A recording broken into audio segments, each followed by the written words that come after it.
ഓം ശ്രീ ഗുരുഭ്യോ നമ. വസുദേവസുതം ദേവം കംസചാണൂരമർദ്ദനം ദേവകീ പരമാനന്ദം കൃഷ്ണം വന്ദേ ജഗദ്ഗുരും. ശ്രീമദ് ഭഗവത്ഗീത അധ്യായം 2 സാഖ്യയോഗ. ശ്ലോകം 10. തമുവാച ഹൃഷീകേശ പ്രഹസന്നിവ ഭാരത സേനയോരുഭയോർമധ്യേ വിഷീദന്തമിദം വചഃ.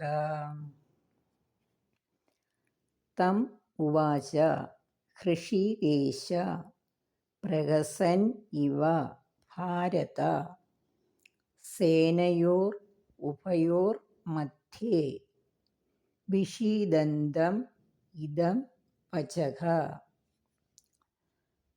തമുവാച ഹൃഷീകേശ പ്രഹസന്നിവ ഭാരത സേനയോരുഭയോർമധ്യേ വിഷീദന്തമിദം വചഃ.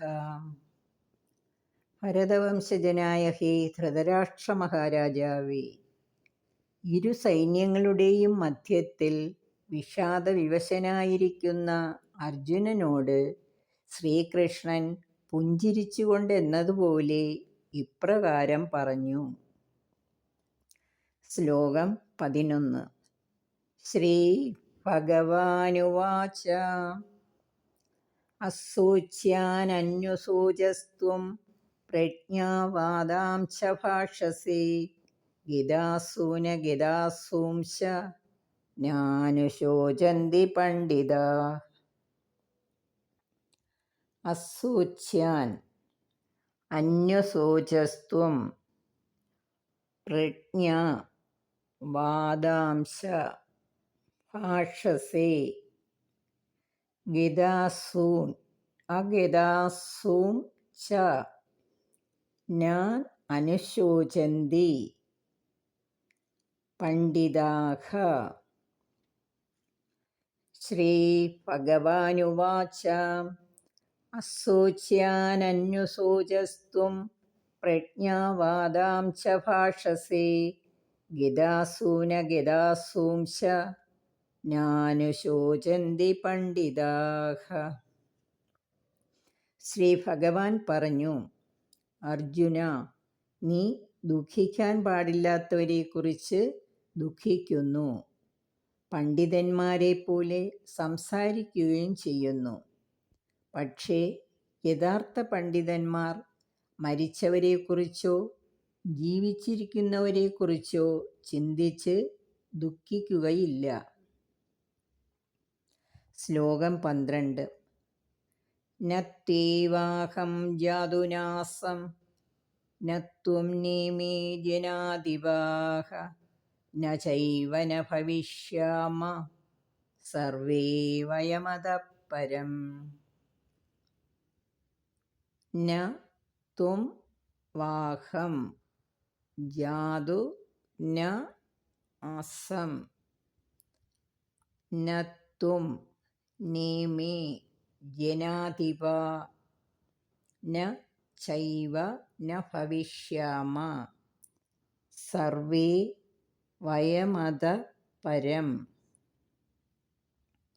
നത്വേവാഹം ജാതുനാസം നത്വം നേമേ ജനാധിപാഃ ന ചൈവ ന ഭവിഷ്യാമ സർവേ വയമതഃ പരം. ഈ കാണുന്ന രാജാക്കന്മാരെല്ലാം ഒരിക്കലും ഇല്ലാതിരുന്നിട്ടില്ല, ഇനിയും നാം ആരും ഇല്ലാതാവുകയുമില്ല. അതായത്, ദേഹം നശിക്കുമ്പോൾ ആത്മാവിന് മരണമില്ലെന്നും ആത്മാവ് നിത്യനും നാശരഹിതനുമാണെന്ന് ഈ ശ്ലോകത്തിലൂടെ ഭഗവാൻ സൂചിപ്പിക്കുന്നു. ശ്ലോകം 13.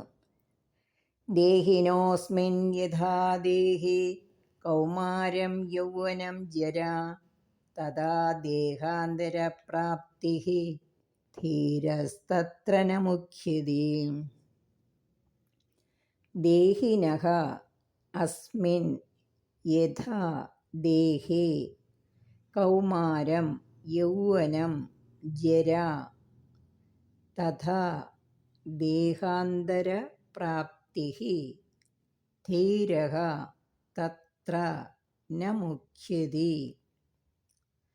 ദേഹിനോऽസ്മിन् യഥാ ദേഹേ കൗമാരം യൗവനം ജരാ തഥാ ദേഹാന്തരപ്രാപ്തിഃ ധീരസ്തത്ര ന മുഹ്യതി. ശരീരാഭിമാനമുള്ള ഈ ദേഹത്തിൽ കൗമാരം, യൗവനം, വാർദ്ധക്യം എന്നീ അവസ്ഥകൾ എപ്രകാരം നടക്കുന്നുവോ അതുപോലെ തന്നെയാണ് നമ്മുടെ ആത്മാവ് ഒരു ശരീരം വിട്ട് മറ്റൊരു ശരീരത്തിൽ പ്രവേശിക്കുന്നതും.